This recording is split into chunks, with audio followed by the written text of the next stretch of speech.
Hello everyone. My name is Shivangi Malvia and I'm the Customer Solutions Manager here at Orgzit.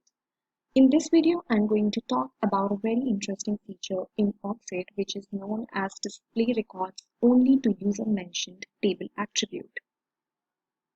Now Orgzit has a multiple level access control system.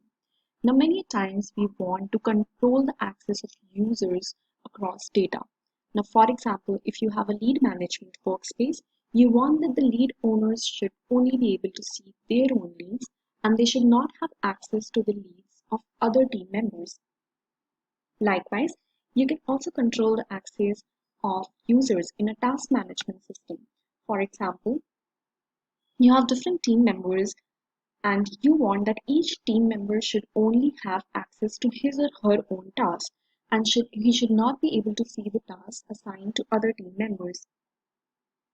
So how can we control the access in such a case? So to do so, we have a table attribute, and in this video, I'm going to talk about how to set it up. So here I am on my lead management workspace, and all my leads are assigned to different lead owners. Now what I want is that each lead owner should be able to see his or her own records only.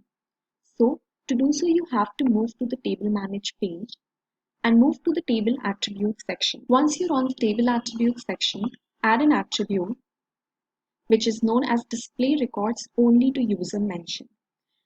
By this attribute, you can specify which users should be able to access a particular record. So you can choose the different fields whom you want to access a particular record.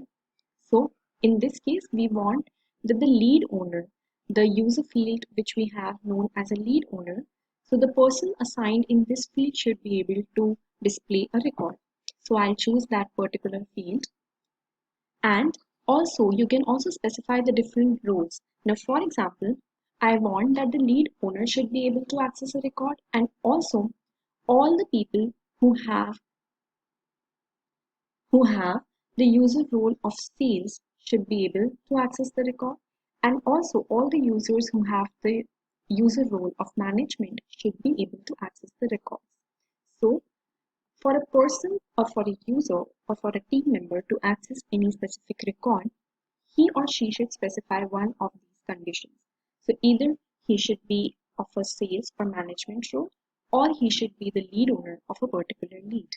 So let's add this attribute and look at how the leads workspace looks right now. So now when this particular user will log into his account, he will have this kind of a view in the lead management workspace, which means that he'll only be able to see the records in which he is the lead owner, and he won't be able to access, see, or make any sort of updates in the leads of other lead owners. So in this way, you can set up a display record only to user mentioned table attribute to specify which user can have access to the particular records.